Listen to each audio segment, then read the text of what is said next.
Karibu sana katika channel yangu.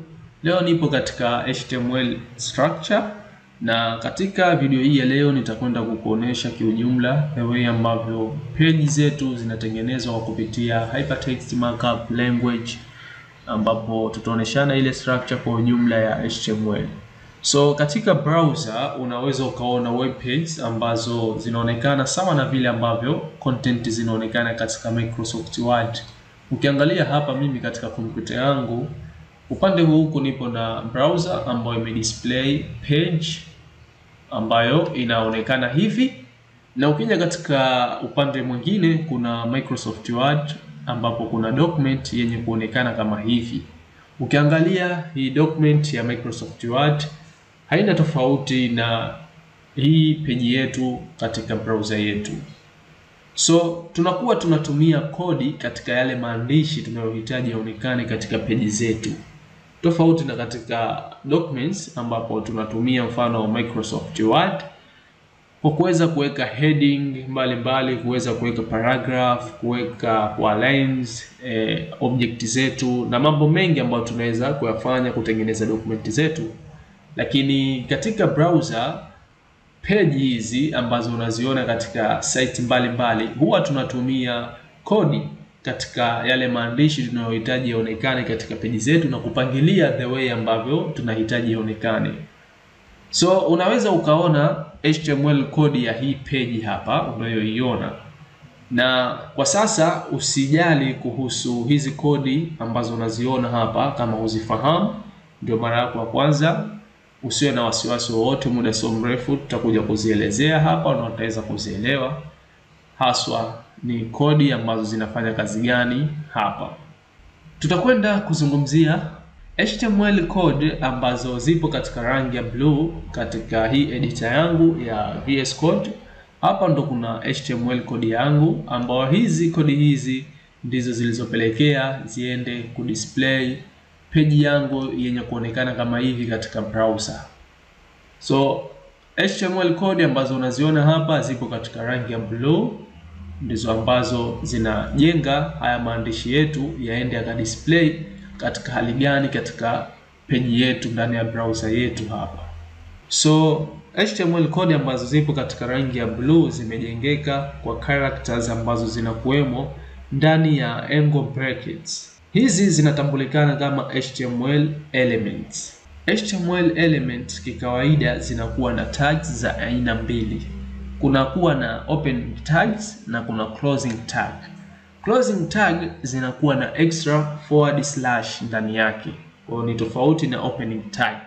Kila HTML element huwa inaiambia browser kitu gani kifanyike kuhusu hizo information ambazo zinakuwa zinawekwa kati baina ya opening tag na closing tag. Kawaida HTML inatumia elements mbalimbali kuweza kutengeneza na kuunda structure nzima ya page zetu.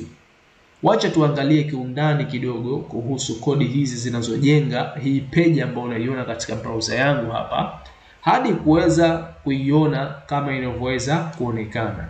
Tukiangalia kwanza, kila element imekusanya opening tag na closing tag.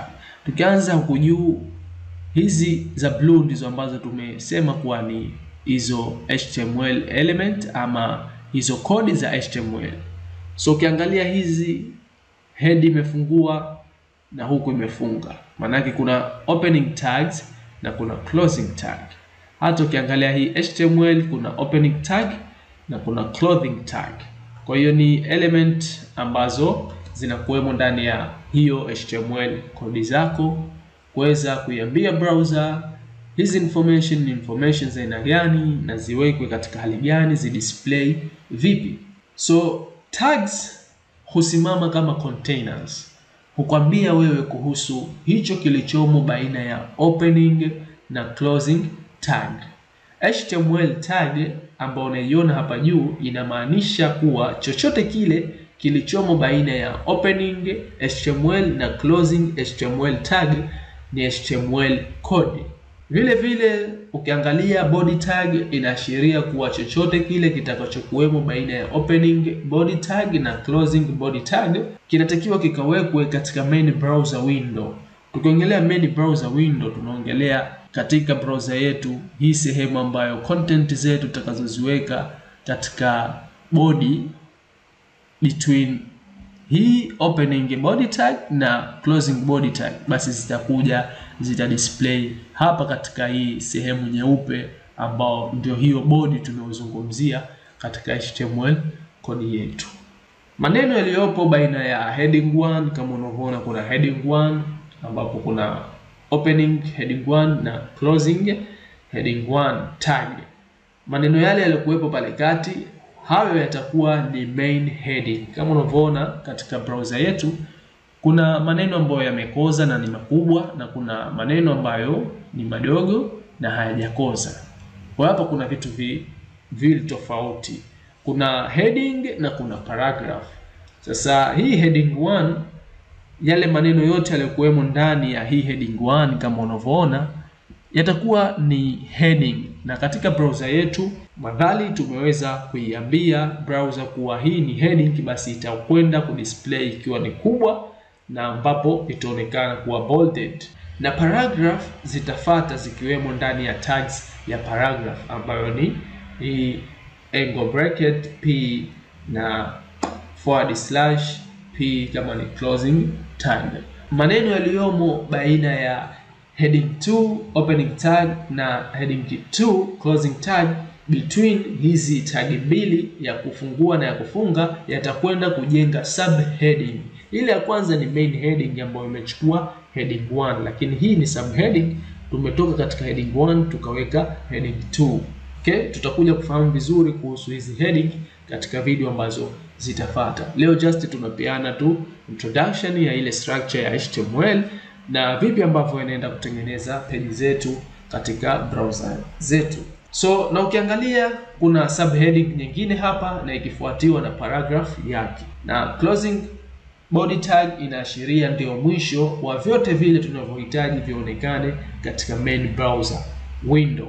Kwa hiyo zile content zetu zote zitakuwemo ndani baina ya opening tag ya body na closing tag ya body. Pale vitu vyote tutakavyohitaji vikuonekane katika browser tutaviweka ndani humo. Na closing HTML tag inaashiria mwisho wa kodi zetu za HTML code. Nadhani umeweza kupata idea namna gani HTML inaenda kujenga ile structure ya page zetu na kuweza kudisplay. Kama hujaweza kuzifahamu vizuri hizi kodi, sio tatizo, kwa sababu ndio kwanza tunapeana just intro ya HTML. Kwa hiyo kila tutakapozidi kwenda utazidi kuzifahamu hizi kodi za HTML na kuona namna gani ambavyo zinaleta effect katika browser zetu, katika page zetu tunapotengeneza site zetu mbalimbali. Nadhani tuishie hapa leo, tukutane katika video ijayo. Subscribe my YouTube channel ili kuja kujifunza pamoja na mimi, na tukutane katika video ijayo ambapo tutakuja kuangalia kiundani kuhusu hizi tags ambazo unaziona hapa tulizoziongelea, ama hizi HTML elements. Asante sana.